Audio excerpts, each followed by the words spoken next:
Hey everybody, how's it going? My name is Guardy3. This is my boy Mo. This is the And One podcast. It is Tuesday. We are live. Mo, how you doing? Doing great. Welcome to everybody that's checking out the N1 podcast. Me and Brett, we're about to get it in. No, absolutely. So, there's a lot to talk about. A lot of NBA season that just started. No but doubt. I figure we start with one of my favorite things to talk about. We hear a lot of people talk about your big names, talk about the Lakers and everybody else. I say we start off by talking about some underrated players. Mo, who is a player or some teams that have flown under the radar that you think deserve some love? An underrated player this early in the season. Man, off the top of my head. You know what? I'm going to go with Tobias Harris. I think Tobias Harris quietly is having a terrific season for the Sixers. We look at Embiid, we look at what Maxi's doing, how he's taking his game to another level, but quietly, Tobias Harris is averaging just around 20 points a game.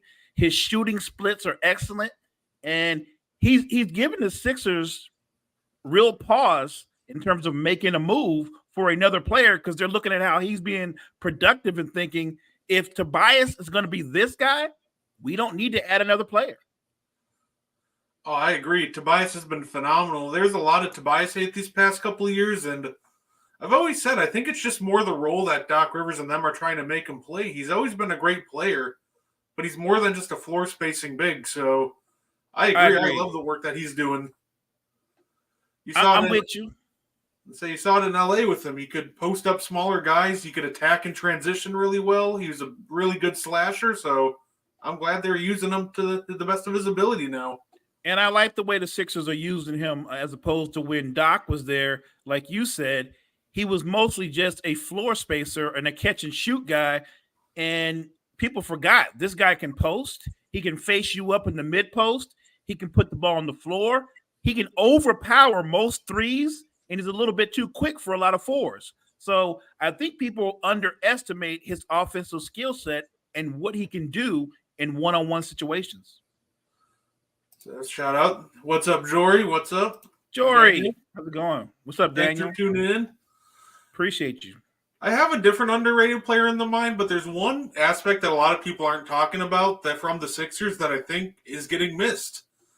I think a lot of people are talking about, how good Joel Embiid is. I haven't heard how many people mention how well he's mapping the floor this year. He's doing it a lot better than last year. It looks like he really worked on his playmaking and just his vision this offseason, and it's showing. And that's huge. That was my big issue with him in the playoffs. You doubled him last year in the playoffs, and it was just a dead possession. This year, so far, we'll see if he can maintain it. Still a long season to go. But he's looking like a guy who can maybe actually start to punish these double teams. And like you said before, he would hold the ball too long. And now he's just moving the ball, making quick decisions. And people forget when he wants to, Joel Embiid is a terrific playmaker.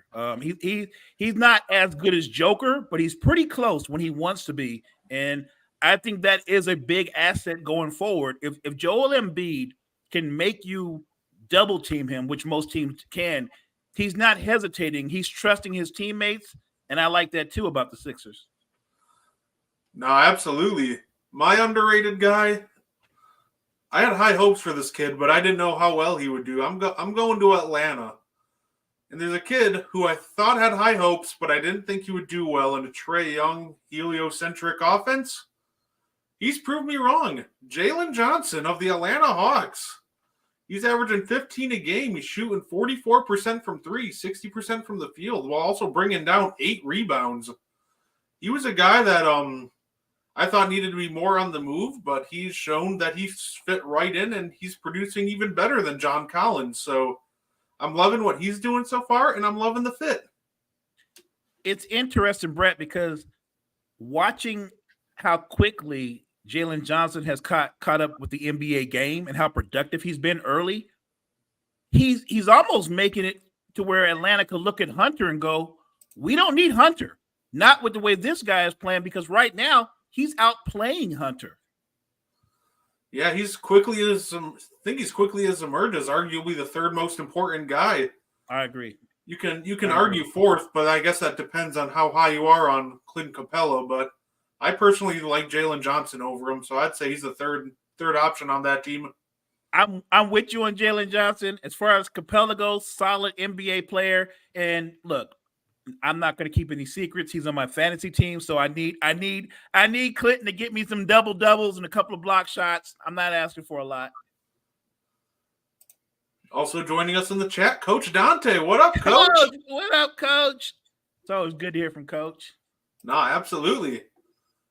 So yeah, no, those are some players that I'm really loving so far. I said Tobias has been phenomenal. I'm loving what Johnson's been doing. Let me ask you a question, Brett. Yeah. What team right now, I know we're about 12, 13 games into the season. Is there any team that surprised you with how fast a start they had? I think my answer to that is the Indiana Pacers. Okay. I thought that team still had quite a few young pieces that would need developing. You had Bruce Brown coming in, but I thought he would need more time. But Tyrese Halliburton has taken a leap to almost superstardom. He's clearly playing at a star and almost superstar. This guy's playing all NBA level ball. You have Bruce Brown is slotted right in. And this team is firing on all cylinders, but I really did not expect Tyrese Halliburton to take such a massive leap as he's done. So I want to have to go with the Pacers on this one. I'm with you on that one. I would also throw in the Timberwolves as well. Look, with the Pacers, let's go back. That trade for Sabonis and Halliburton, tell me that trade didn't work out for both teams. That team that worked out great for both teams. And look, Halliburton got his own team to run. I've watched more than my fair share of the Pacers game. They play at a fast pace. They're probably going to be top 2 offensively throughout the NBA. Now, obviously, they have a flaw. They score a ton of points, but they give up a ton of points. But when you watch that young man play and his ability to break guys down off the dribble and his court vision, yeah, I think he's playing at an all-NBA level as well. I think he almost gives me vibes of like a younger Steve Nash almost, the way he probes the court and everything. He does. And he's giving you 50, 40, 90 shooting. I think you almost build around him the same way you build around Nash. You load up more defensively slanted because it looks like Halliburton can take it almost anybody and just kind of elevate their game. He's that talented as a playmaker and scorer. And I think that when you look, yes, Derek White is definitely underrated, especially since he shaved everything off. Bald Derek White is a bad man. No argument from me. Again, by the way, full disclosure, Tyrese Halliburton, also on my fantasy basketball team. Appreciate you, man. Say, great pick for the Ty Halliburton on your fantasy team. Yeah, no doubt. But yeah, look, the Pacers are fun to watch. I think that they're still finding their rotations. I like what Miles Turner has done this year. I think Mathurin is kind of off to a slow start, but you're right. If they can get some more, let's say 3-and-D guys around Tyrese Halliburton, what they're doing right now offensively, they're must see right now. When you watch the Pacers, they do remind me a lot of those Suns teams. I think the Pacers' best friend come the trade deadline, the Brooklyn Nets. They have a ton of 3-and-D wings that they could get rid of. They really do. Or the Toronto Raptors. They have guys coming into a contract year, guys like Pascal Siakam. Do you want to pay him or build around Scotty Barnes? Is OG Anunoby available? I think that would be a fun name for the Pacers. I like Siakam, but in a weird way, I think because of what the Pacers do, I think Anunoby would be great for them because of what he does on both ends of the floor. There's no way the Raptors are going to get rid of Scotty Barnes, but I'll say this. As good as Scotty Barnes is, I think he's a piece to turning your franchise around. I don't think he's a franchise player. No, absolutely. I think at best if he's the number one for your franchise, I don't think you're going very far. But right, as a number 2 or 3 option, he's a really nice piece to have.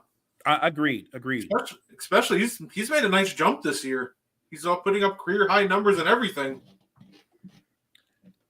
And is there a team in the NBA, Brett, that has disappointed you with their start? Oh, a team in the NBA that's disappointed me. Whew. Oh, this one's tough because I almost want to go the Clippers. Well, yeah. I think that's a good answer for this one. That is a good one. Because they started out like they were almost finding their groove, and then they traded for James Harden, and then they went on a 6-game losing streak. And I know I've seen some people try to tell me that the Clippers are bad because they're on a 2-game winning streak. I'm sorry, Clippers fans, but beating the Spurs and the Rockets just don't move me. I don't know if they're back, but I do think that once Harden is more acclimated to what they're doing, the Clippers are going to make the playoffs. If you're asking me what their ceiling is, they're not going to win a title, but can they be a playoff team? Yeah, I have. There's no doubt in my mind. I say that with knowing full well health is an issue, right? But let's assume they're fairly healthy for most of the season. The Clippers will be a playoff team. They will make the playoffs. Yeah, I agree.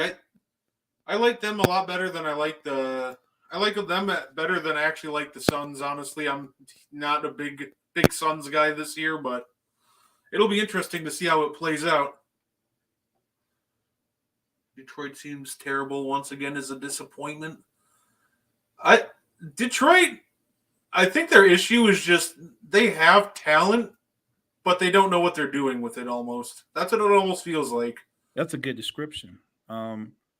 If you look at that roster top to bottom, you're right. They have talent and they have guys that are really good players. What they don't have, I think, is I don't think they have the guy, right? They've got some really good guys. I think they've got their number 2, maybe even their number 3, but I don't think they have their guy, and that's what's holding them back. And not to mention, I feel like Cade Cunningham, if you want to try to build around him, he'd probably play the best in a 5-out system, let him spray to shooters. You look at the starting lineup they run out loud a lot of times, it's questionable. Because I'm seeing a lot of starting lineups. You're running Killian Hayes, non-shooter, Asur Thompson, non-shooter, and Jalen Duren. I'm not sure exactly what you expect to do in an offense that's set up like that, especially when you have a guy like Cade who wants to attack and pressure the rim. But when you can load 2-3 guys in the paint and take away his driving lanes, you're seeing what happens this year. You're forcing him to be a jump shooter, and that isn't necessarily his game. That doesn't play to his strength, and I'm with you. If they want him to be at his best, they need to balance the floor. And like you said, they need more shooters on the floor. With a guy that can penetrate and pass the way he is, it doesn't make sense that you would have like a bunch of non-shooters on the floor. You're hampering his overall skill set. No, I agree. I'm cheering for him. I hope they turn it around, but I think they still got a ways to go before they do that. Kyle spit it out. They always seem like they're a player away. Like I said, I think they're very good. And I like Cade Cunningham a lot, but I don't think he's the guy. I think he's the guy next to the guy, and they need to go get the guy. Yeah, no, fair enough. Let's say next we'll be looking at more of the standings, more surprises, more disappointments. But before we do that, just a quick ad. Hey, this is Chris from Coffee and Sports, the morning show over on Sports Empire Network. And this is Mo. Catch us on Northeast Streaming Sports Production, Monday through Thursday, 9 to 10 a.m. We hope to see you there.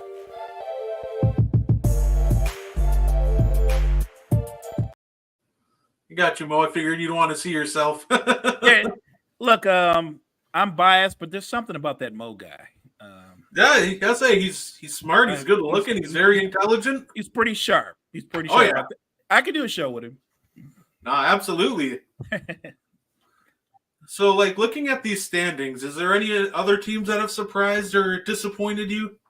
Like I said, I'm impressed with the way the Timberwolves are looking because I think this season they've given everybody designated roles, and I think it's pretty clear that team is Anthony Edwards' team. Like Rudy Gobert's there, Towns is there, but Towns is now the second option. And Gobert's not the third option, but his destination or his actual role, rim protect, get rebounds, and take up space. And he's adopted to that. He realizes, or at least it seems like he understands, he's not a star. He's a complementary player, right?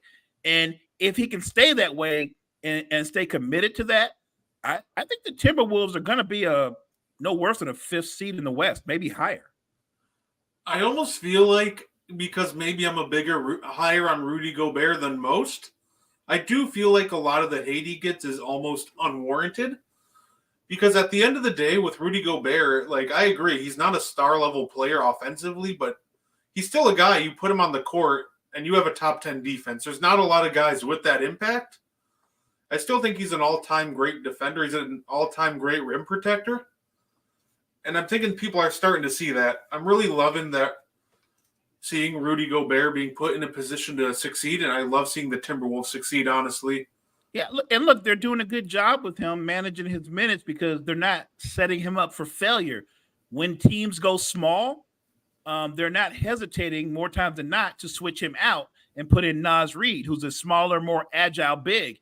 That's being smart, and that's setting up your players for success. So I respect the coaching staff in making that adjustment because, in the playoffs, as great as Gobert is as a rim protector, when teams go small and they spread him out and he's in space, he struggles in space because he doesn't have the lateral quickness to play in space. No, absolutely. And I think one big upgrade, too, from Minnesota is their point of attack defense for him is definitely much better. I think there's a huge reason why I didn't like the hate he got when he was on Utah, more so than Minnesota.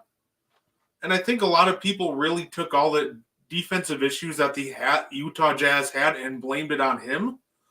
And I thought that was unwarranted, honestly, giving a little history lesson with Gobert. No, I'll concede that. I concede that because if you really look at those Jazz teams in the playoffs, he was the only guy that actually played defense. I like Donovan Mitchell, but let's be honest, Donovan Mitchell does not defend at a high level. That's not what he does. They had a bunch of guys who were good offensively. Very few competed defensively. I think Ingles, who was a veteran-type player, Ingles can be a solid defender at times, but most of the guys on that team, they weren't as good defensively. And you're right. Many times Gobert was left to be the guy to take the blame for their failings, and that wasn't fair. Exactly. They're like, oh, they targeted Gobert. They're like, not necessarily. They targeted Quinn Snyder's scheme. What would happen a lot of the times, like with the Utah series, they wouldn't attack Gobert. They would attack Jordan Clarkson. They would attack Donovan Mitchell, and it would force Gobert to rotate to the rim because they get beat so easily, leaving Gobert's man open to shoot. So I agree. I'm glad to see him in a better spot in Minnesota. One team that I'm super happy about, though, is I kind of said this on Big 3 when we did our NBA season preview. The Orlando Magic, baby. 6th seed in the East. I was spewing that Magic propaganda before the season started. And guess what? So far, they've been proving me right. And they're doing it mostly, Brett, with defense, right? Like the offense is good. It's very balanced. But I'm impressed with their defense, not just their individual defense, but their team defense. You watch the Magic play, and when someone has to switch and rotate, they quickly adopt the help the helper, and it goes down, and they show and recover better than anybody in the NBA right now. Look, I take that back. The only team that shows and recovers better than Orlando right now is Boston. Yeah, absolutely. I'm really thinking that I feel like that's a team too with Magic that they're close. I think they just need to upgrade their backcourt a little bit. It'll bolster their bench because I already think they have one of the best front courts in the NBA with Wagner, Banchero, and Carter. That's a tough 3 to top. I like Wagner a lot. I mean, I know we talk about Banchero a lot, but Wagner seems to be the guy that makes all the big shots. Just a really good player who stays within the system, but when you need him, he's a shot maker. Yeah, no, absolutely. One team that surprised me so far, though, I'll give it to them, and I guess it shouldn't surprise me because they have the culture, but the Heat being the 4 seed so far to start, to an extent, I shouldn't be surprised, but man, that roster looks so bare bones right now. But you got guys like Jamie Vasquez stepping up and hitting big shots, and it's just insane how every year, as soon as we start to count them out, that team starts ripping off win after win. I feel like Eric Spoelstra is the NBA's version of Mike Tomlin. You look at the roster and you're like, they're supposed to be ninth in the East. How are they doing it? How are they putting it together? They lost so many guys in free agency. Here's Jimmy Butler. Here's Bam. They get Hero. He's playing well for a while. Then he goes down again. And you know what? You get tired of hearing Heat culture, but a guy steps up. It's a real thing. And they're playing good basketball right now. Yeah, that's as much as I'll jokingly hate on the Heat. I'm not actually a Heat hater. I'm forever impressed by them because at this point, I'm convinced you could send Spo to Detroit, and within like 2 years, he'd have the whole culture changed. So definitely more power to him. Yeah, let me ask you this. So at the top of the East, when we're looking at the top of the East, and we're talking about the Sixers and the Celtics, of course, and your Bucks. When you look at the moves that were made and how all those teams are playing right now, which of those three teams right now today do you think is playing the best basketball? Boston Celtics. As much as I want to say the Bucks, and they're on a 5-game win streak, they're starting to figure some stuff out. I still think it's the Celtics. One healthy, they have the best two-way starting lineup in the league, and I don't think it's all that close either. And what's interesting about the Celtics, and I respect Missoula for trying out new things, they're starting Drew Holiday on centers and power forwards. I saw that. I've been watching that, and he's actually doing a good job. Yeah, because you can't move him, so he takes away a lot of the lateral agility that a lot of these centers would have against other centers, and you can't move him. So your only option is to shoot over the top of them. And then they've got Derek White guarding the team's either first or second best wing player. And Derek White gets up into people. He's got quick hands. I think he's deceptively athletic. And like you said, if your two best players, I'm talking about Tatum and Brown, they both defend at a pretty good level, at a high level to be prime scorers. So the Celtics are very unique in how they're constructed. If I were going to nitpick, I look at their bench, and I think that in the postseason, and we're far away from the postseason, and they may do something about that. But right now, I'm looking at the bench. I just don't know if they have enough firepower coming off that bench. I don't think they do. I think their whole philosophy is going to be make sure to keep at least two out of the 5 members in their starting lineup at all times. Because there's definitely not enough on that bench. Although credit Sam Hauser for apparently never missing a 3-pointer to start the year. I think he's at 58% right now, which is just an insane number on 12 points a game. So, but I do think playoff time they'll need to shorten the rotation by a lot or beef up the bench. I think and when you look at the Sixers, do you like how they're playing the continuity that they have between Maxey, Embiid, and Harris, or do you think they still need to add another piece? Honestly, I like the 3 that they got going right now. I wouldn't mess with that unless there's something really dicey that becomes available, something really good. The issue is I'm not sure what piece that would become available that would really tempt me to break up that trio or even add to it. Well, let's get it. Let's put it out there. I watched you guys earlier doing Big Three, and a name that kept coming up, right? Zach LaVine, right? And the great thing about the conversation that you, Chase, and Kyle had was you all had different opinions of his value or what he could do. So let's start with the obvious. The obvious is there's no question that Zach LaVine's a talented player. That's the easy part. He's a very talented player. He almost makes scoring look easy at times. I guess where we disagree is where he would fit. You think that he'd be a great fit for the Lakers. Even though I'm a Laker fan, I actually think that he's a better fit with Sacramento because they're still climbing the mountain. They're on a come up, and nobody expects Sacramento to win it all this season, but I do think that people want them to take the next step in their elevation. Whereas when you play with the Lakers and you're on the LeBron timeline, it's championship or disappointing season, right?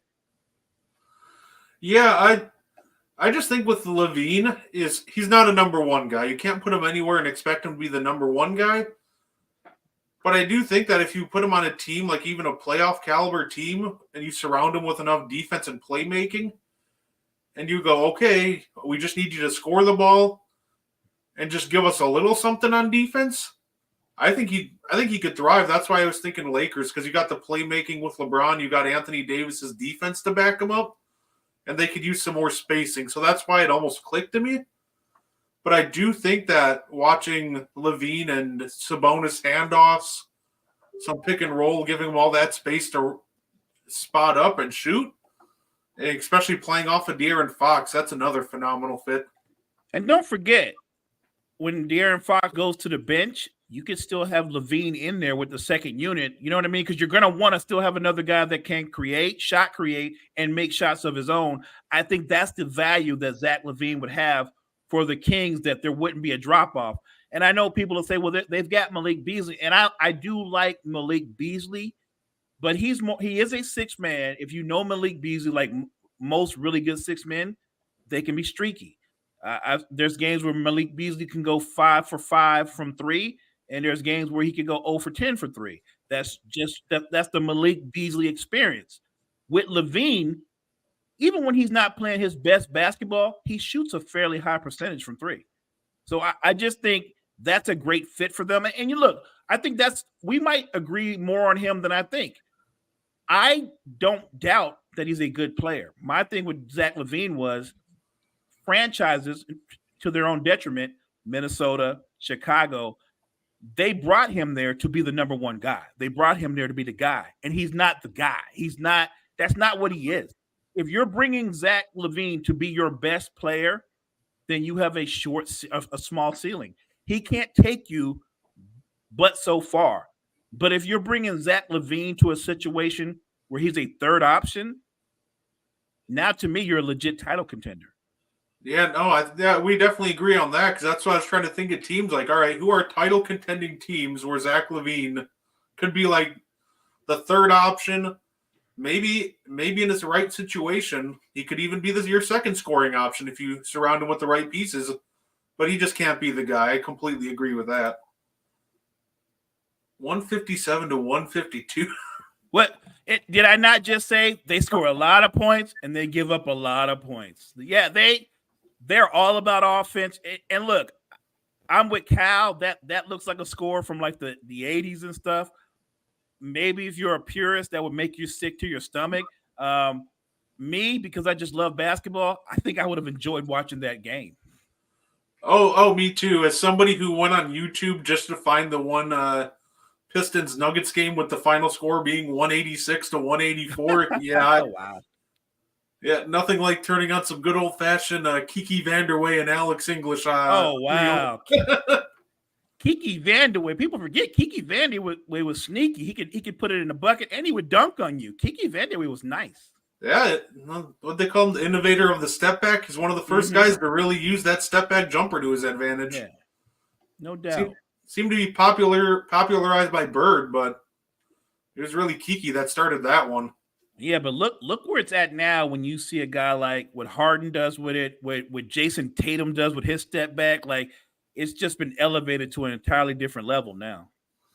Yeah, the evolution of the step back is absolutely insane to think about, especially with the Harden's like 2-hop step back. Remember seeing that? I first saw that, I could have swore I was like, he's walk. That's a walk, right? That's not a walk. It looks like a walk. Yeah, no. When he first started doing that, I thought the same thing. I was like, isn't he traveling? But it's like, no, he's gathering it and then taking a step. Like, all right, right.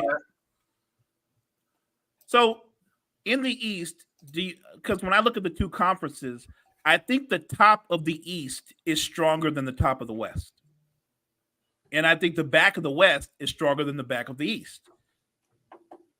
If there were a team that's to the back of the East right now, and I'm talking about teams like that are in question. We just talked about Levine in Chicago. If you look at the situation in Chicago and their aspirations in terms of getting into the playoffs, are they not better off making moves that secures their future instead of just trying to ride it out with that big three that just doesn't really work? Because like you said, they can all score, but nobody's going to defend at a high level. It just seems like they don't have any true chemistry between the three of them. That's a team where as soon as they lost, they got like gentlemen swept by the Bucks in 2022. I thought they should have blown it up. That team, like all three of them individually, talented players. DeMar DeRozan, he's a great scorer. He's going to be a great fit on a different team. Zach LaVine can be a great fit. Vooch, he's on a great deal now. He's making $20 million this year, and then it's a declining deal. He'll make 19 the next, 18 the year after. It's just a trio that doesn't work together. So I think by the trade deadline, they just have to blow it up. They need to move on from all three of them, and also move on from Alex Caruso. He's actually probably going to get you a lot more value than a lot of people would think. An elite defender on the wing can hit a timely three. So you're right. I think there's no question that Caruso has value throughout the league. He might have more value than the other guys because they're usually primaries. The question would be, if you're Chicago and you choose to blow it up, not just that big three. You're right. Move off of Caruso.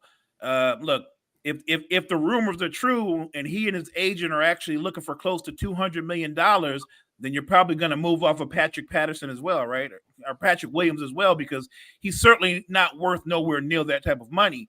I look at Chicago and they're one of those franchises we talk about that they're still looking for their next big star, like their last truly big star. That would have been Jimmy Butler, and before that, it would have been Derrick Rose, right? I think they're looking for their next guy, and rather than stick with these three, I think it's time to move off of that. Yeah, I mean, looking at the Bulls roster, they just don't have anybody that I look and go, yeah, that they need to keep him. Like, right. The entire roster is replaceable, and it's just like the whole makeup of like a 500 team that's not good enough to go anywhere in the playoffs, but not bad enough to tank. So, right, that's the thing, right? Not bad enough to get a high draft pick. And I would say this: if you put Levine or DeRozan or Vooch in situations where they're second or third options on other teams, I think they would all thrive in different situations. No, 100% agree with that. So I hope they make that choice, because I like seeing good basketball, and seeing teams be okay with mediocrity kind of make me sad. It's why I was happy when the Orlando Magic initially traded him, because they were that team to me before the Bulls that were just okay with 500 every year. What do you think about New York right now? Because the Knicks have gotten off to a slow start. They've played better of late, but I'm talking about New York going forward. When you look at their roster and how the roster construction of that team, do you like the dynamics between Brunson, Barrett, and Julius Randle, or do you think the Knicks are one of those sleeper teams that needs to make some type of move? I think they need to make some type of move. I'm not a big fan of Randle, and I really haven't ever been. And my issue with him is just he stops the ball a lot. He stops the ball like he's a superstar, but in all reality, he's not. No. He's not even really a star level player. Like, you can argue that's where he is, like a fringe star, but he just likes to dominate and stop the ball too much. I think the Knicks have a lot of talent on that team. Jalen Brunson, RJ Barrett's shown some good development this year, and some key pieces too, like Josh Hart, Dante DiVincenzo, Mitchell Robinson. You have some talent on that team. But I think moving on from Randle and finding somebody who's more willing to play team ball and not settle for a tough contested step back three every other possession. Right. I think that's got to be the first step to really, really building that team. So I think we're on the same page about Randle. A very good player, but I think he's also the player that's holding the team back. if you do a trade where you try to get name for name, like hypothetically, if they wanted to pursue Karl Anthony Towns, who's probably a better fit because he's a better shooter and he's not a volume shooter. But let's say you can't get Towns. I actually believe that the Knicks, if they traded Randall and just got back role players, they would still be a better team with him off the floor. Because he, like you said, he is a ball stopper. He takes a lot of bad shots. And for a guy with his build and his ability to handle the basketball, rather than take the ball to the basket, everything is a contested jump, not just a jump shot, like you said, it's a contested three. And it's right at the end of the shot clock because he dribbles the air out the ball. So I've always been on that. If they get rid of Randall, I don't know what they get back. I don't care what they get back. They will be a better basketball team. Oh, I agree. And then I think some teams to look at, obviously Washington's going nowhere. You can see if there's any pieces you want to take from there. But I also think the Hornets are going to fall off. You can see if there's a couple pieces you can snag from there. I think an intriguing name for me is Gordon Hayward, and as injured as he is, he's also an expiring contract. So that I believe this year he's expiring. So that's going to clear a lot of money off your books to go pursue another star if you'd like. You know what? Gordon Hayward could be a really interesting pickup for somebody if you play him in, I would call them staggered minutes, where he plays about 20 minutes a game, because he's still a crafty scorer, still a good enough shooter that you have to respect the jump shot. And I think at this stage of his career, I think he's trying to win a title. I think he's that veteran that's still trying to find a way to be in a championship contender and win it all. I like Gordon Hayward as a basketball player. He's just been hamstrung with injury after injury after injury. But when he's playing, he's a very good basketball player. So the greatest Christmas gift he could get right now is to get out of Charlotte. Absolutely. And even going to New York, he can have fun competing for a playoff spot this year. And when his contract's up, he can go hop to a contender if you'd like. So I don't think that'd be a bad spot for him either. How about this, something crazy? It didn't work out well the first time. He's older, he's more mature, and he'd be playing in a different role. Could Gordon Hayward help the Celtics? I absolutely think that he would. I think it'd be a good situation for him, too, where he could come in and play limited minutes because they already have Tatum Brown. Right. And he can help lead the second unit off the bench. I think he'd be a huge asset to the Boston Celtics. I thought of that, and I thought, man, a perfect fit for him if he went back to Boston at this stage of his career because of the emergence of Brown and Tatum and where he's at in his career. He would be a perfect 6th or 7th man for that Celtics team. I'm sure Cal's going, you know what? Gordon Hayward. Oh, absolutely. And then speaking of the Celtics, speaking of Tatum, next we're going to get into MVP favorites. Oh, yeah, let's go. But first, we'll do a little quick ad. Hey, y'all, I'm Key. And I'm Jory, and tune in to Hoop Dreams and Touchdown Queens every Saturday at 5 p.m. over on Sports Empire Network. And don't forget, also watch us on Roku TV at Northeast Streaming Productions. So tune in. You know what? Real quick, their music that they have in the background, it reminds me of one of those 80s arcade games. That music that they have in the background, it doesn't it? It sounds like one of those 80s arcade games or whatever you used to play and stuff. I like it. I love the little beat. I'm like, they're killing it. Shout out to them because they're Key and Jury are killing it. Absolutely. I can already envision myself playing some good old fashioned Galaga at the game room. There you go. Exactly. You read my mind. Wouldn't mind Hayward back in Boston as a bench guy. I'm saying you read my mind. That's what I'm talking about. So we have our MVP winner odds right now. And currently they read as follows.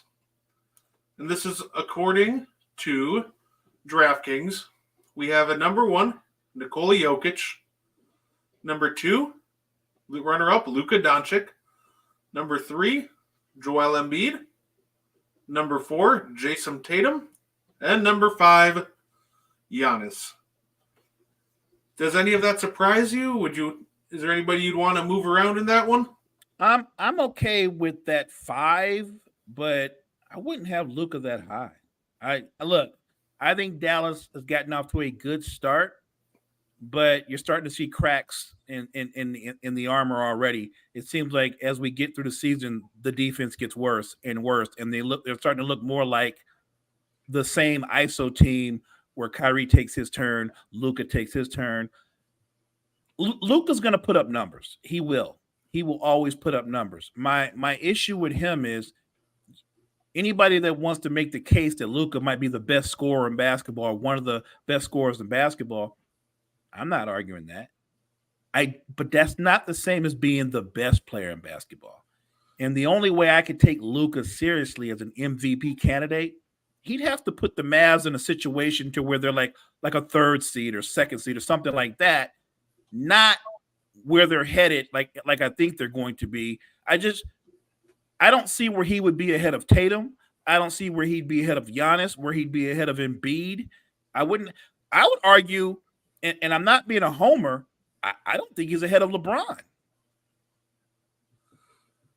I'm going to start reading. I have an interesting idea. I'm going to start reading some of these other names, and I want to see if you think that either any of these guys should be ahead of Luka, because I think the next name under them is very interesting. Luka Doncic or Shai Gilgeous-Alexander. That's a good one too. And OKC's playing well. I know they're a really young team, but they're a young, talented team. And Shai gives it to you. People don't talk about it, but he's actually a pretty good defender. He gives it to you on both ends of the floor. Like I said, Luka's a terrific player, but he's a ball-dominant player. You can make an argument that Luka Doncic is very much like a right-handed James Harden. They have their skill sets are very similar. Luka's a better shooter, I would say, and he doesn't turn the ball over as much, but he does turn the ball over, and he's just as poor as the defender as Harden is. He is dominant because he's so dominant offensively, and because he's so dominant offensively, your coach, Jason Kidd, or whoever they may be in the future, you can look past his weakness on the defensive end because of how dominant he can be offensively. I just think because he's a one-sided player, and the guys that you just named, along with just throwing in Shai, unless he does something like crazy, like let's say he leads the league in scoring and assist, you would have to, that's different, that's unique. And that might put him at the top of the list.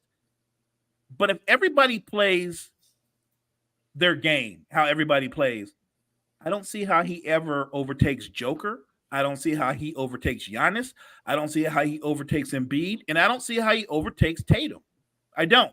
He is going to win an overall statistical battle with pretty much everybody other than Joker and LeBron.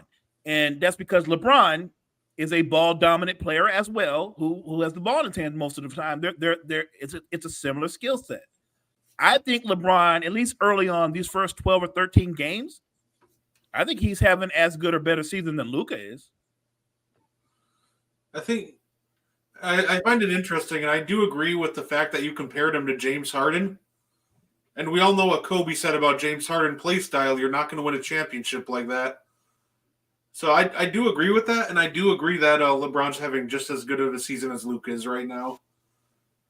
And look at what Giannis has done like the last 2 or 3 games in like video game numbers. Like I don't know if someone angered him. I don't know what's going on, but suddenly he's just going through everybody. He's hitting the jump shot. He's shooting free throws at a much higher pace. His defense looks like he's trying to win Defensive Player of the Year again. Like I feel like somebody's lit a fire under Giannis, and now he's playing like a man. Like it wasn't that he was playing bad before, but now he's playing like he's got something to prove. No, absolutely. I think earlier is just trying to fit him and Dame, 2 ball-dominant guys. And I know a lot of people harped on the Bucks for their, they started out 5-4.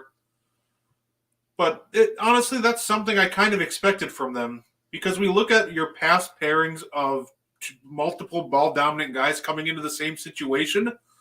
Look at the 2011 Heatles. I'm not saying the Bucks are like the Heatles, but you're looking at a situation where you're pairing multiple ball-dominant guys, and no matter how talented they were, that team started out 9-8. Right. And you go back, and that's the same trend when you're trying to pair these guys together. But I think the big difference is Giannis and Dame, they're starting to get more comfortable together. Giannis is starting to look for Dame more, but at the same time, he's picking his spots much better. And we're starting to see the result on offense. I also think that you can have this struggle between, is it my turn or your turn? And maybe that was the struggle early on, because right now when you watch the Bucks play, they are running a lot more two-man game with both of them, right? They're involving them with each other and they're picking their spots. They've seemed like they've settled into this role where Giannis is like, I'm going to dominate throughout the game. But if it's a tight game, then we're going to run a lot of stuff for Dame because Dame can close with his shooting ability. And I think what gets missed on people who play Milwaukee is you also have two guys who get to the foul line a combined 22 times a game. That's insane. Yeah, absolutely. And not to mention, it's not like it's just those two guys either, because a lot of people sleeping on how good Chris Middleton's been to start the – Chris Middleton's been a little slow to start the year. But I know coming into the game yesterday, he was shooting 76% on mid-range jumpers coming into the game. That dude's been on a heater from the mid-range, and now his three-pointer's slow, but that'll round up to form. I'm not worried about that, especially with all the wide-open looks he's going to get. And I'm impressed with how well Jay Crowder's been shooting. Oh, yeah, absolutely. They just overall, all the role players just have so much space and everything to shoot that it's benefited them tremendously. I do think that we gotta still do some work and maybe get a couple more defensive-minded guy for the backcourt in there. But and I think you're right. I'm looking at the top of the East, and I'm talking about your Bucks, the Sixers, and even the Celtics, who I like what they've done. Obviously getting Drew, but I literally believe that all three of those teams could all add another piece. Right? Celtics need somebody that can get them some buckets off the bench. Maybe the Bucks want another added wing. The Sixers, I think they have enough scoring. Maybe they're looking for another shooter because you never have too many shooters. But I just think that all three of those teams, they're all three really good teams, and they're going to all be fighting for those top three spots. When you get to the playoffs and the floor shrinks, it's those little things that make the difference. So, yeah, I can see all three of them trying to make a move over the course of this season. Yeah, and that's honestly why I was so happy that we got Dame. Like, I knew our offense would struggle, but that was almost our biggest struggle last year. Is we got to that last 5 minutes, the floor shrunk, it all got tight. We just didn't have that guy to go to. As good as Giannis is, he's not really a half-court player. He's not the guy that you want to have the ball in your hands because, not to mention, you can just foul and put him at the line, and that's only works well for him if he's on a heater. But right, and as much as they struggled for the first three quarters in clutch time, the Bucks have a top 10 defense and offense in clutch time, so they're tightening up when it matters. So I'm happy about that. That's for sure. What do you think of the job that the first-year coach is doing in Milwaukee, Adrian Griffin? What do you think? I'm liking it so far. A lot of people are questioning him, but listen, he's giving the young guys a chance. That's something that would not have happened with Coach Bud. As much as I love Bud, he had his vets that he trusted. He had no Marjon last year, even with all the injuries. He didn't see any time. And even though we didn't think he was any good, Jordan Nora didn't get much run. It turned out he wasn't very good, so I didn't really care about that. But I do like the fact that he's trusting these young guys in the beginning here, and I think that'll pay off in the end. I agree. You got to have those young legs, and if you get them battle tested now, I think they'll help you in the playoffs. I think with him, it's just like minor adjustments, like that I think he'll make. Like I think Giannis and Dame, I think they could start their pick and rolls even higher, like start it near the logo instead of at the 3-point line. But overall, he's got them competing. Like they got blown out, but ever since then, they've been on a warpath. I think, the defense sometimes looks rough, but I think that's more on the personnel than the coach most of the time. So overall, I think he's doing a great job so far through these first 13 games. And in the Western Conference, when you've got the defending Nuggets, do you like what Denver looks like right now, even though they're minus Jamal Murray? Their rotation is different because of obviously they lost Brown, they lost Jeff Green. Do you like Denver still to be as the front runner in the West, or do you think the field is catching up to them? No, I still like them as the front runner. It's tough for me to say anything else because when fully healthy, they're still just steamrolling teams. And I think one big reason behind that, Christian Braun. He's really starting to step up. And in that last game against the Pistons, he showed flashes of filling into that role that Bruce Brown filled for them last year. And speaking of that too, without Jokic and without Malone, that supporting cast willed itself to a win. That team's battle tested. That was impressive. I saw that game. That was impressive. I actually think Christian Braun, people don't realize how great an athlete he is. I think Christian Braun is going to make, I don't know if it's first team or second team, but I think he's going to make all NBA defense. No, absolutely. And plus, when you have Jokic, you can't really count. This might be a hot take right now. I don't know if it is, but when it's all said and done, you have Jokic, a guy who, when he retires, you're going to look back at him and be like, if I'm building an offense, this guy's one of the three best in history to do it. He's unique. Not just that you can run the offense through him, but where he can score from at every level on the court. Like if he needs to, he can bully ball you in the post, or he can take you out to the three, or he can pump fake you with his mid range, and he can score with either the left shoulder or the right shoulder. Like to be that skilled at that size, not to mention the great court vision and the high basketball IQ, he is a unique player. Like people throw out that term, what's it, unicorn? Joker's a unicorn. That is a unicorn. No, absolutely. I think it really took notice of him, like how good he was, obviously in the bubble. But it was that playoff run, actually, where they got knocked out in the first round by Golden State, and just that season in general, like kind of I think was a kind of a wake up, welcome to the show party for Jokic. If you didn't know how good he was then, like if you go back and look at that 2021 Nuggets roster and see what he drugged to the playoffs. Right, correct. Like Will Barton was your second leading scorer. The year after he leaves Jokic, he's not even shooting 40% from the field. And then you got other guys like Facu Campazzo and Austin Rivers are out of the league. And these guys are getting legitimate minutes in the playoffs. So the fact that I've seen some people say, well, you weren't saying Jokic was special in 2022. If you were watching Jokic and you watched him throughout the year, and even when he got knocked out in 5 against Golden State, you knew how special he was. And I'm glad people finally took notice of that last year. I never shaded Joker's talent, but sometimes when players come on the rise and they get challenged, you wonder how they handle that challenge or that adversary. At you know what I mean? For him to break through, even when they lost that year to Golden State, and it literally was when you watch that series, it was him against the 5 Warriors, right? And the fact that he got a game out of that series, I thought was impressive. Like I didn't think they'd get that. I thought they were going to get swept, but he showed me something in losing that series.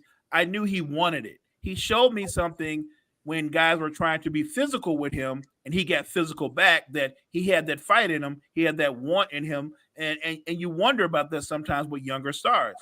Now I'm looking at him, and it's hard to believe, or when you're watching him, you're like, how do you slow this guy down? If you close out hard on him, he's quick enough to take you off the dribble. If you get into his space, he's smart enough, he'll give the ball up to somebody and he'll go repost and have you buried under the basket. Like he covers all ground. And I'm not trying to say that he's unguardable, but what I am saying is when he's playing at his very best, and I don't care who the defender is, and they're playing at their very best, he's going to win that matchup. And it may be through scoring, or it might be through him getting 15 assists. I mean, he will do whatever is necessary to win basketball games, and you love that in your superstar. It's one of the reasons why I admire Giannis. It's one of the reasons why I always have Giannis in my top 3, because I think Giannis will do whatever it takes to win a basketball game. I really do. And even his shortcomings, if teams back 10 feet off of him and they're daring him to shoot the 3, the fact that he's man enough to step into that and take those threes, I love that about him. No, absolutely. And the weird, funny part about Giannis, right, is he will brick threes all game. He'll brick all of his mid-rangers all game. But a lot of the times when it seems to matter, that's when he'll start hitting them. It's like with Brooklyn. He was 0 of 6 the entire game. But in clutch time, when it mattered, he didn't hesitate to take that 7th one, and he sunk it. So I agree. And especially with Jokic, like I said, I think so highly of him. I think when he retires, you're going to look at him like, yeah, if I'm building my offense around any certain player in NBA history, he's going to be in the running for number 1 on that list. Not saying I'd take him one, but I think he's going to be in the running for one of the greatest offensive talents we've ever seen. And I want to say he kind of smashes that mold to where people want somebody to be an ultra elite athlete, and they talk about the difference in the game. And I'm like, he's a great athlete because what he does on the floor, but he's not Akeem Olajuwon or a David Robinson or some kind of elite athlete. He's just so incredibly skilled. And I think that makes him scary because as he ages, Brett, I think he's going to be a great player into his 30s because his game is not dependent on athleticism. You know, I think his floor is, even as he ages, I think at worst he's almost like Arvydas Sabonis was with Portland in the early 2000s. Because even age, Arvydas was still a very talented passer that could space the floor. So I think even if Jokic regresses hard, I still don't see him being any worse than like Arvydas was when he came to the league. So I think if Joker, as he gets older, you know, they say players descend. To LeBron's credit, nobody's descended slower ever. But I think if Joker descends, we're still talking about somebody that's going to give you 20 and 10. No, yeah, he's going to age great. Barring some catastrophic injury, that dude's going to age great. But there's not even many injuries that could really take away from what he brings because it's not like he relies on athleticism. That's the crazy part, right? Just pure talent. Yeah, and fundamentally sound, very, very fundamentally sound on both ends of the floor. Here's the thing, though. I'm looking at teams like Denver. We expect the world champs to be at the top of the West, and they will be. They are. We expect when they're fully healthy, they're the team to beat. What do you think about a team that is going through the turmoil still? I'm just talking about on the court now. What do you think about the Memphis Grizzlies and their prospects of being a playoff contender this season? Oh, that is tough. I don't really like it. I really don't. And people think that, well, they're not good because they just lost Ja. It is more than that. Because their offensive struggles, they started struggling on offense even when they had Ja. Right. But it was when they lost Steven Adams is when we saw the offensive struggles really start to hit. What a lot of people don't understand about Steven Adams, he's one of the best screeners in the league. He creates a ton of space for you on offense just by being physical on his screens. Like, he created a ton of space for Ja to get downhill on drives. You couldn't get around him. Bane got a lot of open looks from 3 with him. And not to mention, Jaren Jackson Jr. can't play center. No. He's too undisciplined. He's not a good rebounder. So I think Ja is obviously the biggest loss for that team. But I think some people are sleeping on how big of a loss that Steven Adams was. And not to mention, too, you lost Tyus Jones. He's always been one of the better backup point guards in the league. He's a steadying force. So I think you're just looking at a situation where you lost too much. Even Dylan Brooks gave you an identity on defense, even with all of his shortcomings with his shooting. He still helped you with an identity. So I think the overall loss of the depth they had last year is just too great for them to overcome. They really did lose a lot. We forget how good a low post defender and rebounder and a space eater that Steven Adams is. And he doesn't talk a lot, but he's one of those quiet, tough guys, right? He's one of those quiet, tough guys that gets it done. And like you said, then you lose arguably the best backup point guard in the NBA. That has to impact you. I like the idea of bringing in Marcus Smart, but when you knew Ja was going to be out, I thought coming into the season, they're going to struggle offensively because who are your shot creators? Bane can score a little bit off the dribble, but that's not his strength. Bane's not the kind of guy that goes clear out. I got this. He doesn't break people down off the dribble like that. He's better coming off the screens and stagger picks when he can get a running start. Derrick Rose can do it at times, but we're talking about Derrick Rose well past his prime, more of a role player. They struggle right now. Their struggles are primarily because they don't have shot creators. And when you struggle offensively the way they do, and you need to get stops, like you said, Jaren Jackson is terrific as a weak side defender. But if he's the primary defender, especially in the middle, he gets overwhelmed. He can't, like you said, he can't play center. He can't. I guess my question is, they're off to a terrible start. Will they dig a hole that's just too deep to climb out of, period, even when Ja comes back? I think so. I think Ja will help them win more games, but at the same time, I just think the depth is too much to overcome. Like, I think Ja will help Desmond Bane a lot, put him back into the role where he can play off the ball more.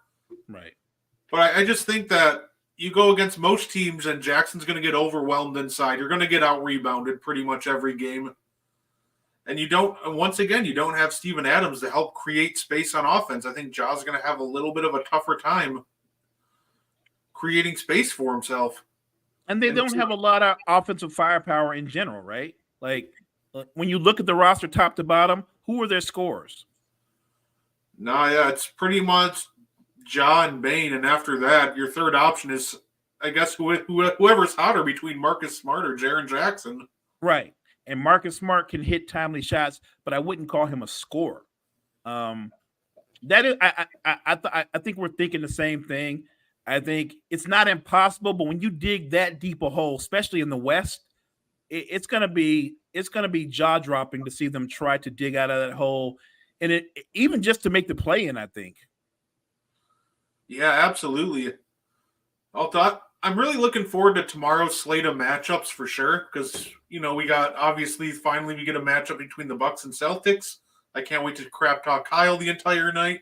Win or lose, right. Kyle, I'm coming after you. But I'll be interested to see that because they lost a lot of guys who really guarded Giannis really well, and I'm curious to see how is it going to be Drew Holiday matched up on him.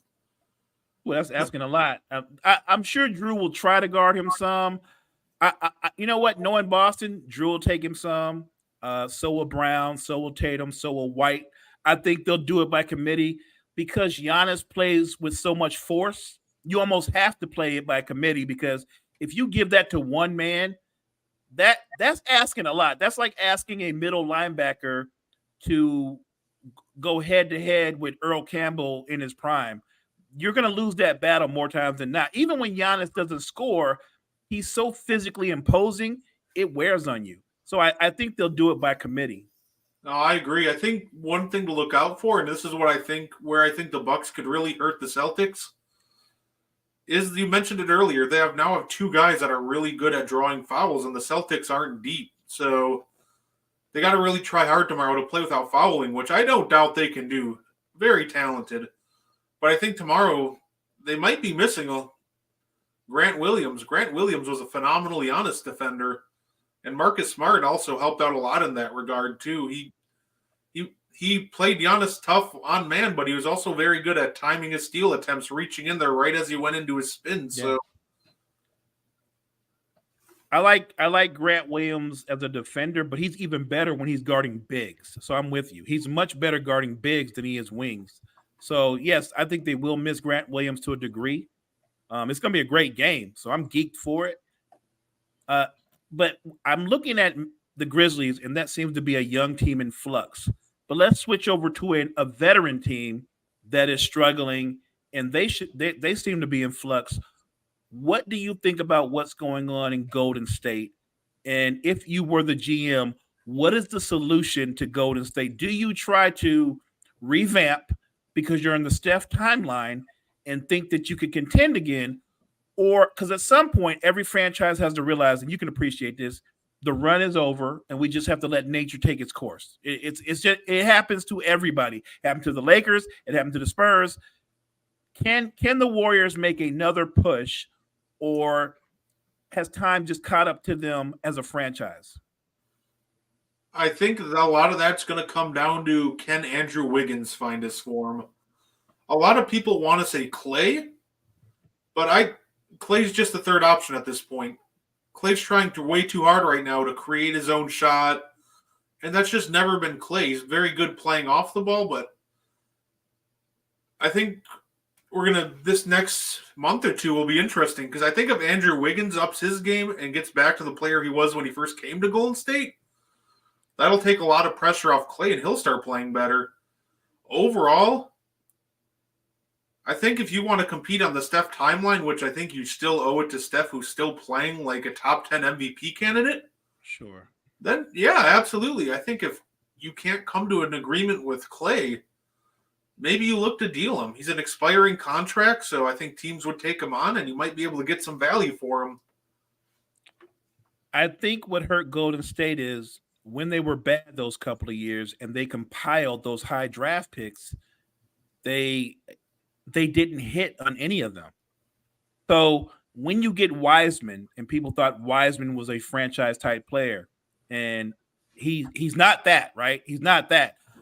We still don't know what type of player Wiseman is. And then you get a guy like Jordan Poole. Poole, you knew what Poole can do. I think he was in a perfect role in Golden State in that system as a sixth man. But then because of the situation with Draymond and some other things, Poole's no longer on the team.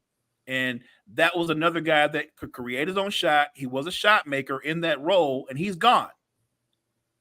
Moses Moody is a good player, and I think he's going to have a good career, but he's not going to be a star.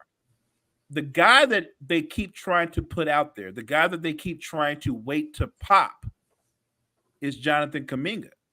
And when you look at Kuminga, if you've ever seen him, he's a couple of inches bigger than Wiggins, probably 30 pounds heavier than Wiggins. He's an explosive leaper. He seems like he has all the tools, and yet when I watch him play, he plays almost too fast.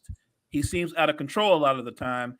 And you talked about Wiggins' struggles. Part of Wiggins' struggle, though, is they're trying to push Kuminga.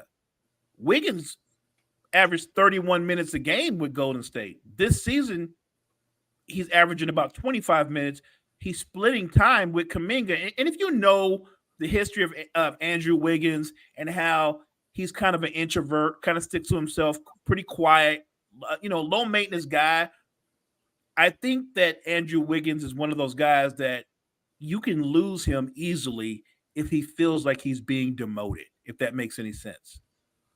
And I think he's one of those kind of guys that he can be his own worst critic, where he kind of like, he sulks. I'm not saying he's trying to be defiant, but I think that when he goes, well, why is Kuminga taking my minutes? Why isn't he taking Clay's minutes? Or why isn't he getting more minutes from CP3 or Kevin Looney? He's almost as big as Looney. And I think that's the problem. I think Steve Kerr as a coach has made almost every right decision, right move when it comes to roster decisions and guys coming up into the rotation. I think the thing that he did with Wiggins was a mistake.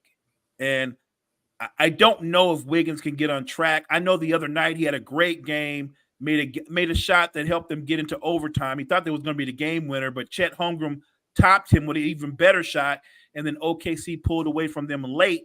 But that was his best game of the year. I think he had about 30, 33 points that night. Now, he's capable of having that kind of night. You and I both know, though, what Golden State wants is, in a perfect world, they want the Andrew Wiggins that when you look up and it's all said and done, 18 points, 5 rebounds, a couple of steals, a block shot, shooting a high percentage. They want that guy, right? And I think you can get him back, but I think you've got to let him play. And I think the splitting time with Kuminga is hurting him. And also, let me put it out there. I like Kuminga. I think he's going to have a good career. I don't think I you see it and you don't see it. I don't see Kuminga being an all-star or a superstar. I think he's just going to be a good player. The way I've always seen Kuminga is a high-end role player at best. I've never really seen the all-star in him. I mean, I guess in a perfect world if he put it all together, but we can say that about a lot of guys. From what he's shown on a basketball court, yeah, I think he can be a really good role player, but I don't really see him progressing much higher than that. Right.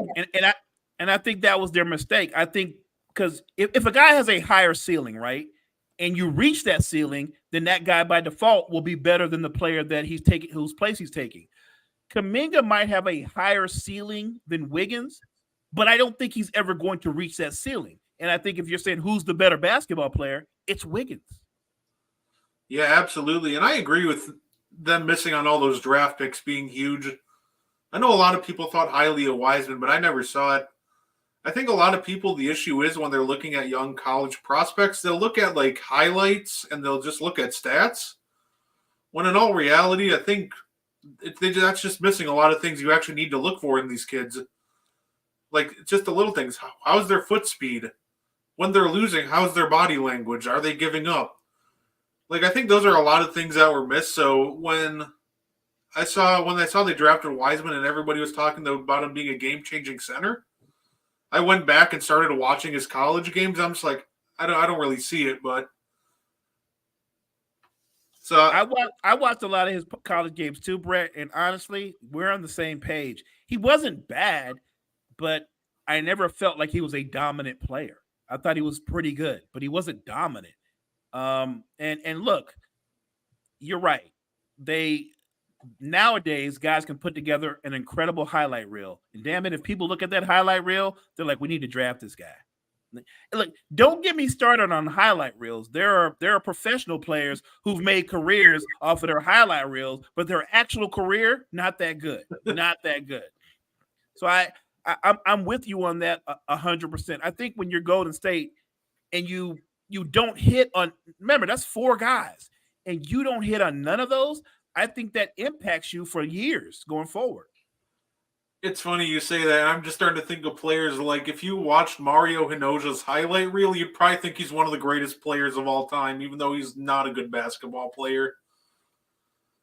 If you look, and I'm sure if Kyle's still out there in the chat, if you look at Jason Williams' highlight reel, and I'm talking about Jason Williams from the Sacramento King, the Grizzlies, he played for them too. And then later when he was at the end of his career for the Heat and helped them win a championship, his highlight reel tells you he must have been one of the best guards of the 90s. The reality was he was not one of the best guards of the 90s. He was not. It is not an accident that when they got rid of him and they got Mike Bibby, they got better because Mike Bibby was a better basketball player. I would say that Jason Williams broke a lot of stereotypes. He was a white guy who had an incredible handle, but he couldn't shoot. He couldn't shoot. When's the last time he could? I mean, he couldn't shoot at all. Like if Jason Williams could shoot to go with that handle, then that highlight reel that would have been like a real thing rather than it be a fantasy. Jason Williams couldn't shoot, couldn't guard anybody, and when they got rid of him, they took off.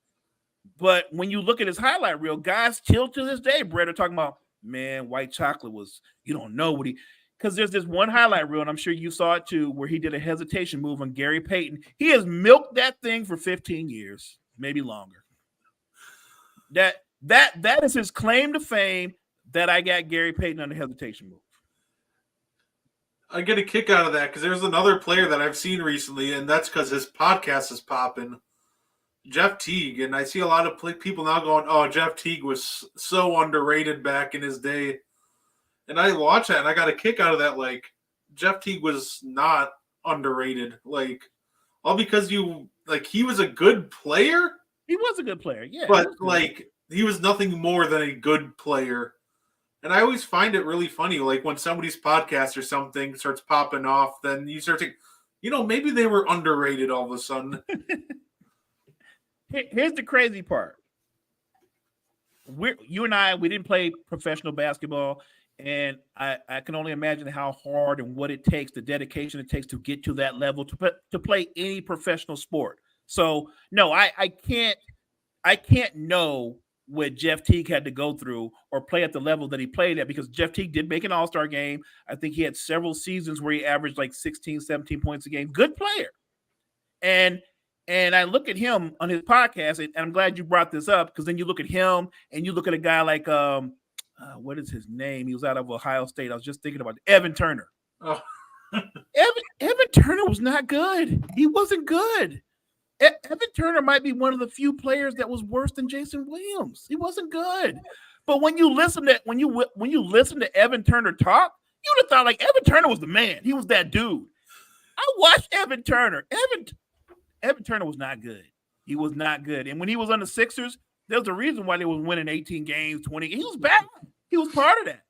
But when you listen to Evan Turner talk and he say stuff like, yeah, man, I remember they told us that we had to play harder to win games. We had to be up by 15 to win it. I'm like, when was you up by 15? Y'all getting killed. When was you ever up by anything? You on an 18 wins team. What are you talking about being up? Y'all don't be up. Y'all getting blasted. What are you talking about? Come on, man. I can respect them, but come on. I got a kick in that too. And I tried watching Evan Turner, but it was hard watching him when he was just glued to the end of the Blazers bench after stealing 70 mil from them. Right. Yeah, I saw that funny too. That team was just, and that 2013 or what was it, 2012 Sixers team, that was a good team. It wasn't because of you. Don't worry. That team still had like a young Drew Holiday. Right, and Iguodala, right? Yeah. Remember that? Yeah, right. Young Iggy Holiday, like. Yeah. They were good despite Evan Turner. Like, come on, man. Like, and I get it, right? That you get on these podcasts and you want likes. We do this because we enjoy it, but we want people to appreciate the information and the conversation that we're having. But when I hear Evan Turner sitting there talking about all these big games he had, like, what big games? What did you do? What big games? This, like you said, this dude went to Portland and stole money. Yeah, it's just crazy because a highlight reel can take you far in the NBA. It really can, amazingly. Yeah, that's true. He's a great example. This highlight reel looks great. It is. If you can pull up a highlight reel of anybody, and you'd be amazed. Like, yo, he must have made like 3 or 4 All-Star teams. Like, he didn't make no All-Star team. He didn't do anything. He became one of those guys at the end of his career where, how they have a throw-in player during the trade. He's a throw-in guy. You're a throw-in guy. You're just there to make the money right. Look, I respect all professional athletes, but when they venture into the podcast world, and I get it, they're trying to build up their brand, but I'm like, what is Evan Turner's brand? Like, other than he actually was a professional basketball player, and again, you respect that, but was he good at his craft? Was he great? Did he feel like he was robbed out of an All-Star appearance? Come on, he didn't feel that way. No, absolutely. I know, like, a lot of people be like, well, you weren't a sports player. You can't really make comments like they can. But some of these guys just make the most outlandish takes. Like Lemon Pepper Gilbert, Lou Williams saying that the Clippers just, we thought people didn't care about the championship, so we stopped trying. I saw that. I was like, don't say something like that. You stopped trying. That's not what happened. Let's be honest. Y'all was up 3-1. Y'all was killing the Nuggets. You were up 3-1, and they walked you down, not because you quit. They just outplayed you. And let me be frank. They figured out something that a lot of people didn't know. Not Paul George, not Kawhi Leonard. Neither one of them could guard Jamal Murray. He ate them alive. Jamal Murray is one of my favorite players to watch, especially on a heater. Like, a lot of people just recognize him during this last playoff run. And, obviously the bubble too. But I remember right before he got injured, he went into Cleveland and scored the most points ever in a game without getting it off a single free throw. He dropped 50 on 21 and 25 shooting, no free throws. And it was just free throws. If you look up those highlights, it's just some of the most insane shot making that you will see in a hot minute.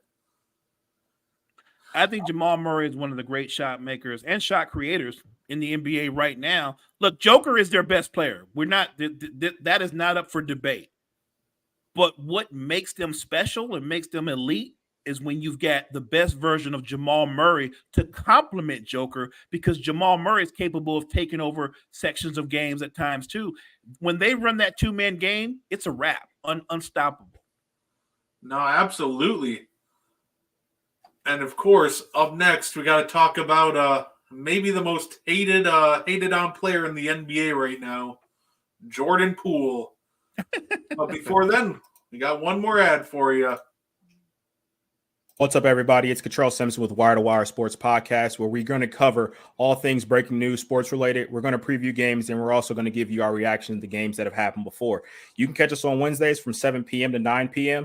And if you miss us there, no worries. You can also catch us on Roku with Northeast Streaming Sports Productions from 8 a.m. to 10 a.m.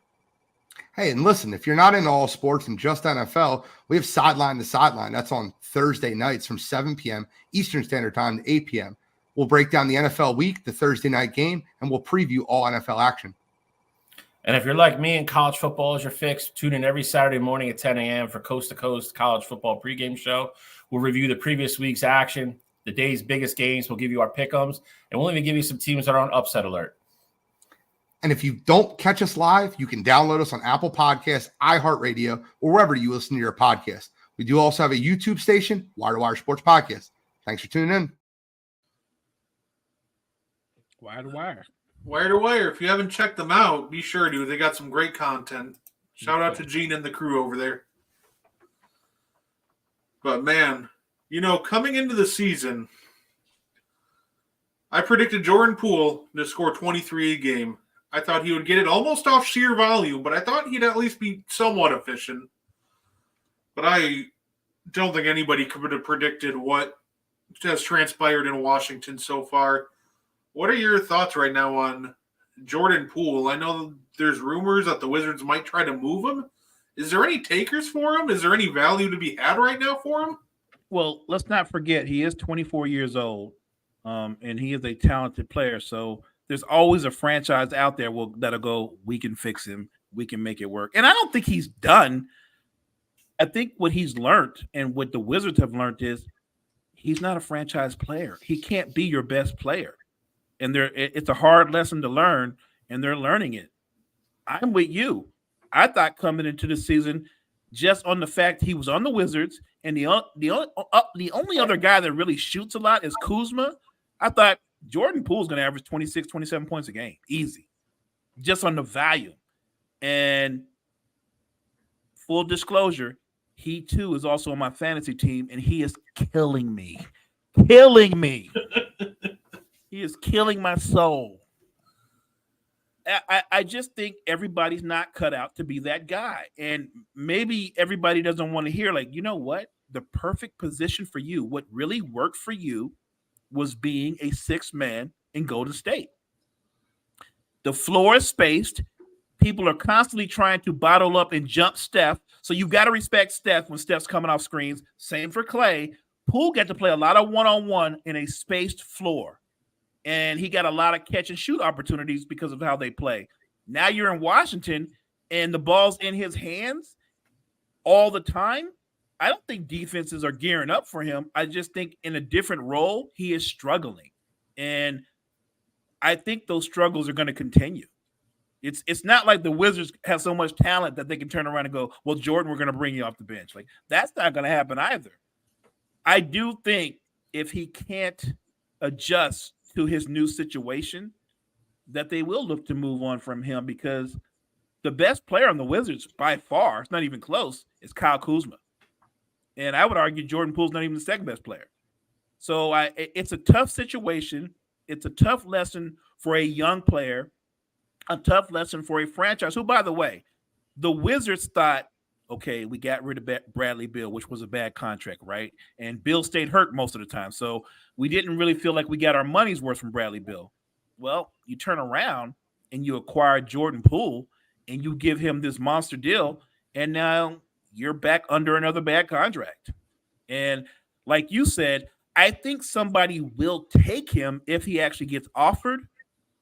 But I guess if you're the Wizards, what do you think you're going to get in return? Because my guess is the best you're going to get out of it is maybe a pick or two, or maybe you get just the cap release and get rid of that contract. But I don't think you're going to get a star back for a Jordan Poole. No, I agree. I still think that he could absolutely be a really good player. I think what's really holding him back is just offensively speaking, is his decision making. Like, I remember watching highlights of him in the Celtics game, and obviously he had that nonchalant 3-point attempt over KP, but that might have been just the second dumbest thing that he did. I think the first worst choice that he made, as I watched him try to turn around and back down Drew Holiday in the post. And Drew Holiday is pretty much the captain of the All Legs team. You can't move that guy. Right. And what ended up happening is the ball got poked free. He got the ball back, and instead of trying to face up or pass it away, he tries to post him up again. And he gets the ball ripped again. So I think really what's holding Jordan Poole back isn't necessarily like anything huge. It's just somebody's got to fix his decision making. And he's just got to understand how to attack certain matchups and kind of take the game almost more seriously, as shown by that nonchalant 3-point attempt over Porzingis. And look, that could come with time. I agree with you. And look, maybe a simple solution: get the ball in Tyus Jones' hands more. That's where he is. That's where Jones is. Good player, good point guard. Maybe Jordan Poole, I think, will be a lot more effective if he's playing off the ball instead of having the ball in his hand too much. He's more effective when he can come off a pin down or a screen, instead of always being the primary ball handler. I'm watching him struggle, and it's tough to watch him struggle. Do I think he's finished? No, not by a long shot. I think that this is, like I said, it's a learning experience. The question is, do the Wizards as a franchise have the patience to go, no, Jordan will figure this out. We will put more people around him, and he will play better. Because this has been a disappointing franchise for a long time. And they do have some good pieces on their team, but you don't know. I guess the end game usually is you make yourself relevant and you get into the playoffs. I don't know what that's going to look like for them anytime soon. Yeah, and that's almost why I don't think that they'll hold on to Jordan Poole, because Jordan Poole, as weird as it sounds, he does much better on maybe a more contending team or prominent team where you surround him with a lot of vets that can kind of keep him under wraps. Obviously, Golden State didn't work out, but that's also because Draymond decided to punch him in the face. But he seemed to do better even that first year. You surrounded him with a bunch of vets that could kind of guide him, help him, and put him in a position to succeed. And that's where we saw the best version of Poole during that championship run. So I'm thinking that if you put him in another situation where you surround him with a lot of vets, you bring him off the bench as a six-man, that he can be that guy that he was in 2021 again. I just don't think Washington is going to really be that place anytime soon. What about Jordan Poole to the Timberwolves? Just saying, you've got some veteran presence there. You know already who the number one option is. That's Ant. So I think everybody would already have their role. What they would want him to do is clear to be instant offense coming off the bench. I think that would be perfect. And if there's a guy who's always made good decisions on the court and can kind of help guide his decision making, Mike Conley.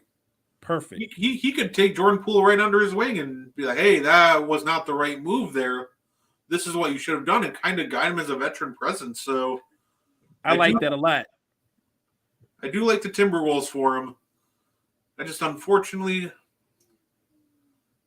the Wizards just have always just kind of been like a joke franchise. So I hate saying that about Washington, but they were almost relevant during those John Wall years, but they once again just made bad moves with their roster, thinking that they can run a big three with Otto Porter as their third guy.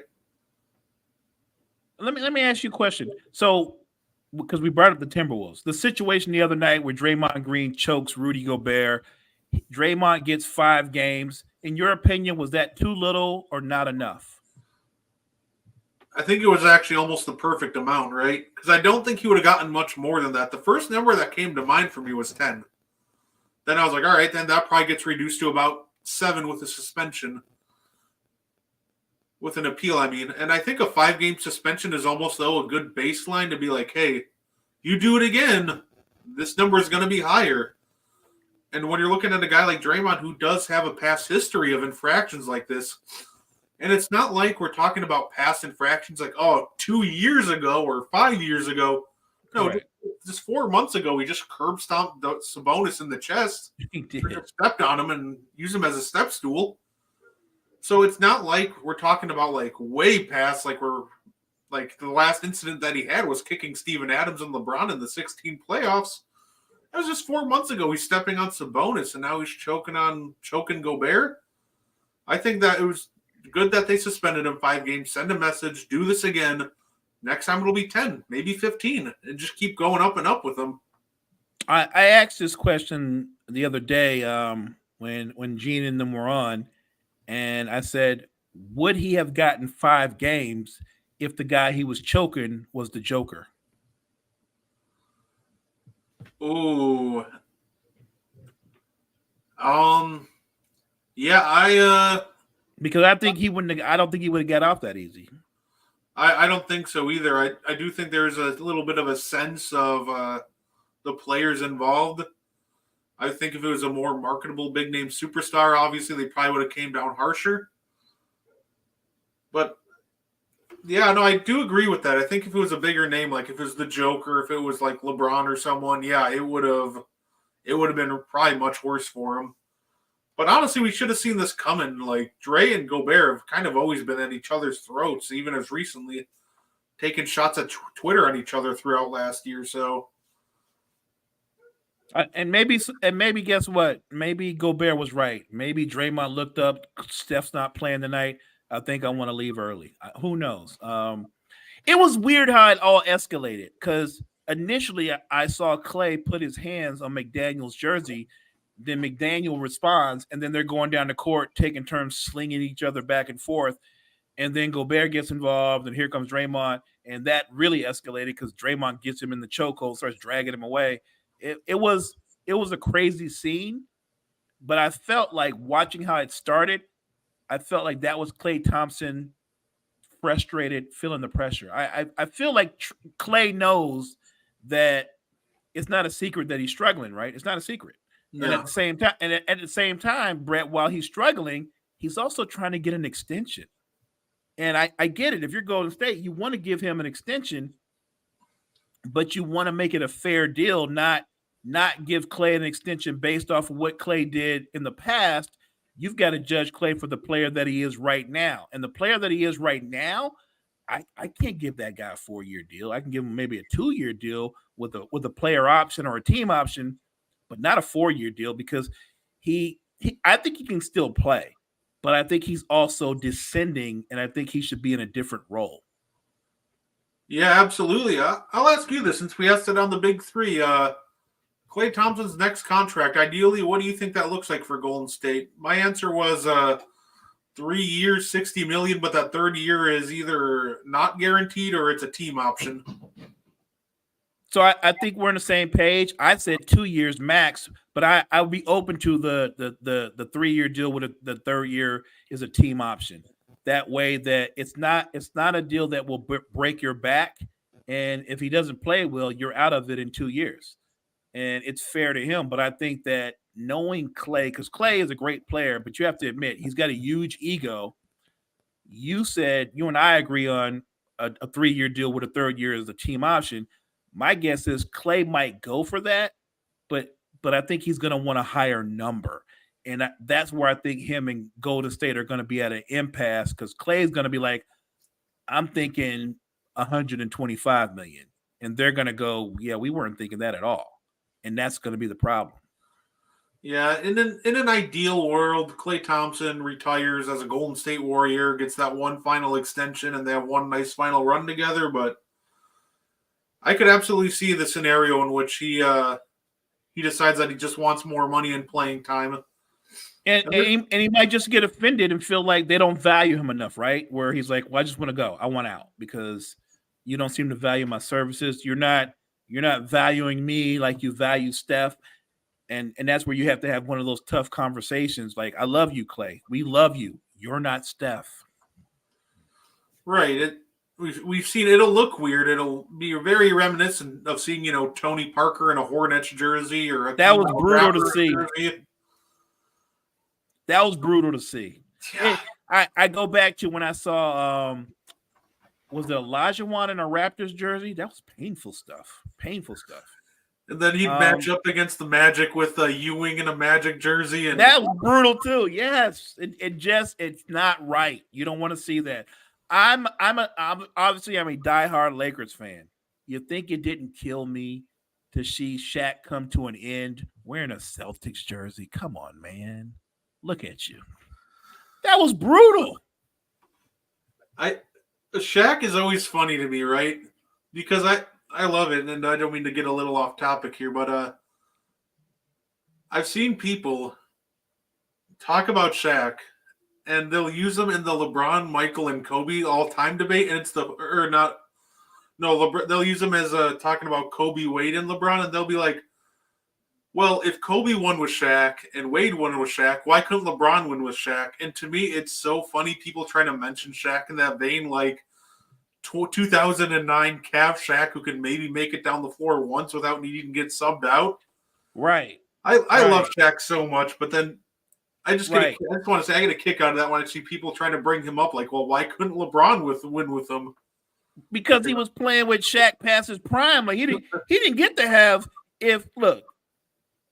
I mean, we can save that conversation for another day, but just for this particular conversation, if LeBron James had a prime Shaquille O'Neal, let's say the one that Kobe had, who they were teammates when Shaq was age 27, those Lakers teams, I think they three-peat then too. They might do more than three-peat, right? Because one, LeBron's personality, even though he's a competitor and wants to win, I think he would have been easier on Shaq than Kobe was, right? It's no secret that Shaq and Kobe broke up because Kobe became frustrated with Shaq's unwillingness to take care of his body, right?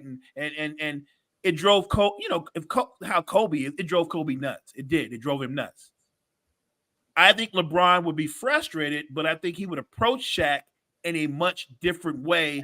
I think he would have been able to get through to him easier than, because Kobe's approach is more adversarial, right? It's more like, in Phil Jackson's book, Kobe would call Shaq fat and call him names.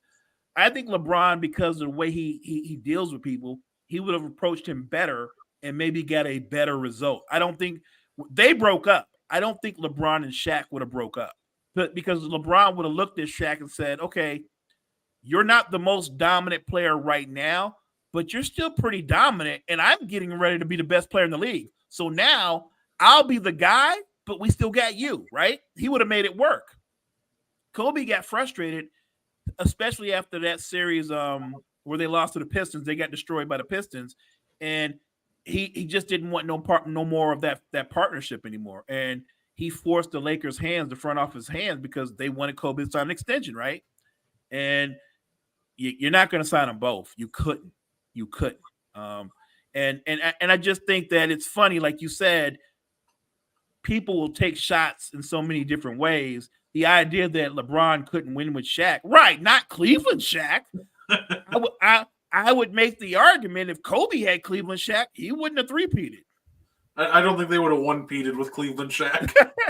Right. So that's an insane argument. Like, people might revere Michael Jordan, and he's great. But if you give Michael Jordan Cleveland Shaq, he's not winning a title, and he would lose his mind. Yeah, absolutely. Well, I'll say it's been an hour and a half, and quite frank, I had a blast. I know, and if left to my own vices, I'll talk basketball with you till tomorrow or 3 days from now when I have to go back to work. But me and you both, my better half is lurking around to my left. Trust me. I got you. Well, do you have any final thoughts before we get off the air, sir? Well, this is the first episode of the N1 show this year, 2023, as we get ready to head into 2024. I think we're only going to get better. We're going to hit on a lot more topics, and I'm going to have a blast with my guy, Brett, guarding at 3. Absolutely. Yeah. It's a pleasure talking to you, Mo. Let's do it again next week. We'll have to make sure to have some great topics. Everybody, whoever tuned in, Thank you for watching. Make sure to Appreciate you, catch Moat on the morning show. And signing out. Have a great Thanksgiving, everybody. Peace, guys.